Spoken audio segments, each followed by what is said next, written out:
One eternity later. Good morning mga kaburikat. Ito mayroon naman bagong issue na naman sa Manix house mga kaburikat. At isa sa mga family doon sa Manix house na kilala nyo ba guys si Saidi? Siya yung merong babae na sumulpot doon sa pamilyay. Siya po yung girlfriend to ni Saidi. Kaya ako sa inyo, panoorin nyo guys. Tara.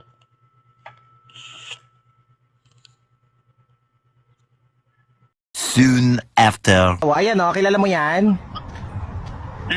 Hindi po. Oh, di kilala. Talaga ba, Saidi? Halo. Anong hindi kilala?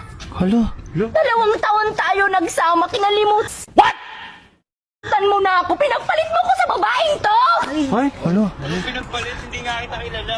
Oh, di ka pala kilala. Di ninay. Ganito mo na ako palitan. Tsaka teka lang nga, Saidi, totoo ba yung sinasabi ng babae na to? Niloloko mo na naman ba ako? May girlfriend ka?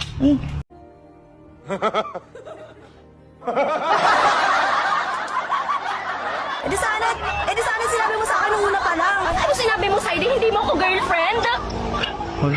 Pagkatapos ng 2 taong pinagsamahan natin, ganito na ako kadali ipalit sa ibang babae. Halo. Ginawa ko naman lahat. Pero bakit hindi pa ako naging sapat? Nag-aaral ako ng mabuti para sa pangarap natin. Halo. Pero anong ginawa mo? Pinaasa mo lang ako. Iniwan mo ko. Halo. Hindi mo man lang ako minahal ng tunay. Pagkatapos kitang pagsilbihan. Pagkatapos kitang suportahan sa lahat ng gusto mo.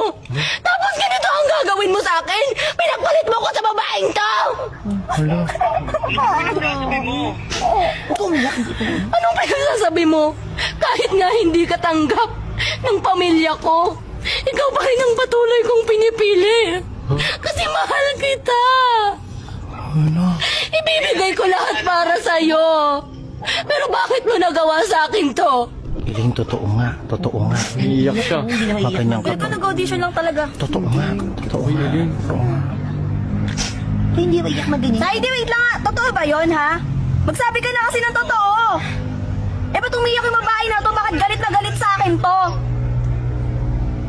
Magsasabi ka lang ng totoo. Pag ganito to, kamalita pa, pupuntahan ka daw, mag-audition daw.